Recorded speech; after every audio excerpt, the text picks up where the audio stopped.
اچھا، اب یہ تو کیفیت آ گئی کفر اور ایمان.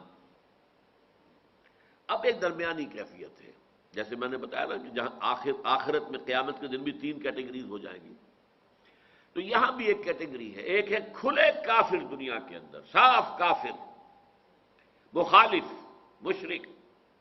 ایک ہے اہل ایمان، صحابہ کرام. درمیان میں کچھ لوگ ہیں مذبذبین بین ذالک، یہ الفاظ بھی آ جائیں گے آگے چل کر.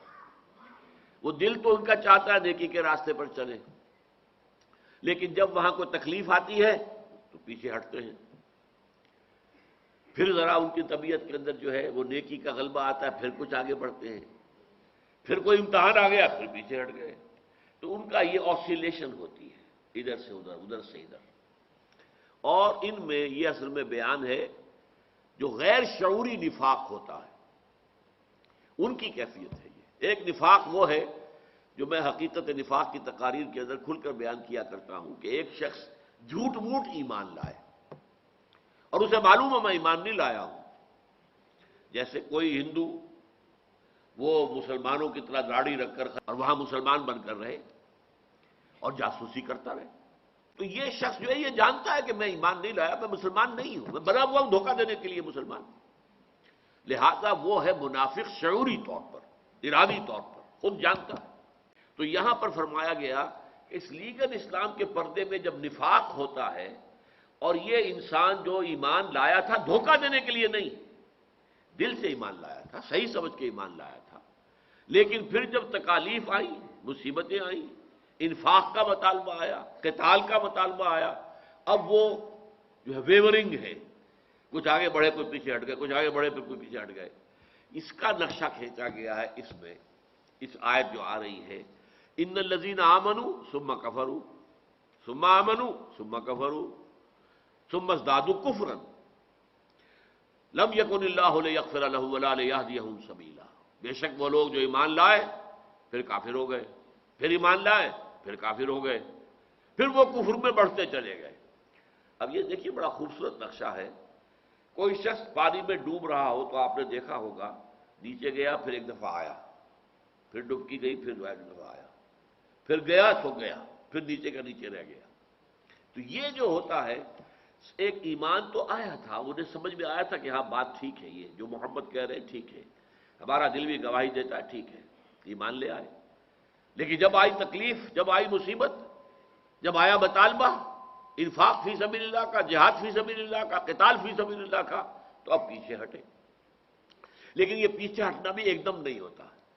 پہلے یہ ہے کہ ہٹ گئے تھے تو آ کے معافی مانگ لی، اے نبی مجھ سے غلطی ہو گئی، میں نہیں جا سکا جنگ میں، آپ میرے لیے استغفار کریں، اللہ تعالیٰ مجھے معاف کر دیں.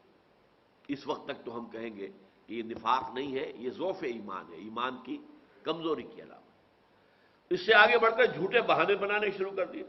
میری یہ مجبوری ہے، میرا یہ معاملہ، میری بیمار ہے، اس کو دیکھنے والا کوئی نہیں ہے، حضور میں نہیں جا سکتا. اچھا جاؤ، مت جاؤ، بیٹھ جاؤ. حضور کو معلوم ہوتا تھا کہ یہ جھوٹ بول رہا ہے، لیکن یہ کہ آپ کہتے تھے شرافت اور مروت کی بنیاد پر کہ ٹھیک ہے جی بیٹھے آپ. یہ اب نفاق شروع ہو گیا. اب اس کے بعد اگلی منزل آتی ہے کہ اب وہ جھوٹی قسمیں کھانا، خدا کی قسم ہے میری یہ مجبوری ہے، میرا یہ معاملہ ہے.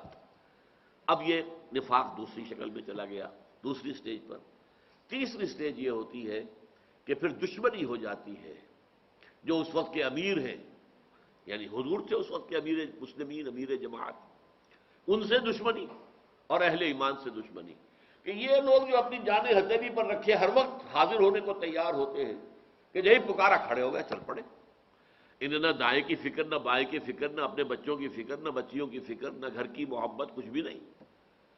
تو یہ لوگ ہیں اصل میں جن کی وجہ سے ہم جو ہیں نمایاں ہو جاتے ہیں. وہ چل پڑے، ہم بیٹھے رہے تو ہم نمایاں ہو گئے. سب بیٹھے رہتے تو سب کے سب ٹھیک رہتے، کوئی بات نہیں تھی. جب یہ تیسری سٹیج آئی تو گویا کہ اب ڈوب گئے. اب آخری سٹیج تھی یہ، اس کے بعد ان کے لیے اب وہ اوپر نہیں آئیں گے. تو یہ اندر ہی اندر ہوتا ہے. یہاں پہ کفر کا مطلب ارتداد نہیں ہے، قانونی طور پر وہ کافر نہیں ہوئے، یہ اندر ہو رہی ہے کیفیت. جس کی مثال میں دیا کرتا ہوں کہ وہ بڑا سا شہتیر ہے اور اس میں دیمک لگی ہوئی ہے. وہ دیمک جو ہے اندر ہی اندر اس کو کھا رہی ہے، لیکن اوپر جو ہے ایک چفٹی سی وہ چھوڑ کے رہتی ہے تاکہ وہ نظر نہ آ جائے. اگر تو آپ کو نظر آ گیا ارے دیمک لگی ہوئی ہے تو آپ فوراً دیکھیں گے کتنی گہری ہے، کیا ہو گیا ہے، لیکن وہ اوپر ایک ونیئر جو ہے، ایک جو اس کے اوپر چھوڑتے جاتی، اتنی سمجھدار، اتنی سا وہ کیڑا جو اس کو سمجھدار ہے کہ باہر سے ظاہر نہ ہو کہ ہم اس کو کھا رہے ہیں، اندر ہی اندر کھوکھلا کر دیں، اور اس کے بعد وہ جب گرتا ہے تو پتہ چلتا ہے ارے یہ تو دیمک اس کو ختم کر چکی تھی، اس کی طاقت ختم ہو جو ہمیں نظر ہی نہیں آیا۔ دروازے کی چوکھٹ میں اسی طرح دیمک لگتی ہے، اوپر سے جو ہے ایک ونیئر جو ہے وہ باقی ہے، اندر سے کھوکھلا ہو چکا ہے۔ یہی معاملہ ان کا تھا، اوپر سے اسلام، قانونی اسلام انٹیکٹ رہتا تھا، یہ اندر ہی اندر جو ہے یہ ڈبکیاں کھا رہے ہیں۔ ان الذین آمنوا ثم کفروا ثم آمنوا ثم کفروا ثم ازدادوا کفرا، پھر دو سٹیجز کے بعد تیسری سٹیج وہی ہے کہ پھر وہ کفر کے اندر بڑھتے چلے جاتے ہیں۔ اب نفاق جو ہے تھرڈ سٹیج کو پہنچ گیا تو وہ ناقابل علاج ہے۔ جیسے کہ کسی زمانے میں کہا جاتا تھا ٹی بی تھرڈ سٹیج کو داخل ہو گئی ہے، اب تو اس کا علاج کوئی نہیں ہے، اب تو دن گننے ہیں، ٹھیک ہے اس کے لیے ذرا اچھے کھانے پینے کا بندوبست رکھو، اللہ اللہ خیر سے دادو کفرن، پھر کفر میں بڑھتے چلے گئے۔ لم یکن اللہ لیغفر لہم، اللہ ہرگز ان کو معاف فرمانے والا نہیں ہے، ہرگز اللہ کا معاملہ یہ نہیں ہے کہ وہ انہیں معاف کر دے۔ ولا لیہدیہم سبیلا، اور نہ ہی وہ راستہ دکھائے گا، ہدایت دے گا انہیں راستے کی، یعنی یہ کہ اب ان کے لیے جس کو میں نے کہا ابھی پوائنٹ آف نو ریٹرن ہے، گویا کہ اللہ کی طرف سے ان کے دلوں پر بھی مہر ہو گئی ہے۔ طبع اللہ علی قلوبہم، ختم اللہ علی قلوبہم، یہ ایک دم نہیں ہوتا، شروع سے نہیں ہوتا، یہ جب یہ پورے اس طریقے سے آدمی ڈوبتا ڈوبتا ڈوبتا ڈوبتا پھر بالکل جو ہے وہ نیچے نکل جاتا ہے، تہہ میں جا پہنچتا ہے، تو یہ وہ کیفیت ہے کہ اس کے بعد اب اس کے اوپر آنے کا کوئی امکان نہیں۔ بشر المنافقین بان لہم عذابا علیما، معلوم ہو گیا یہ ذکر کن کا ہو رہا تھا؟ منافقین کا۔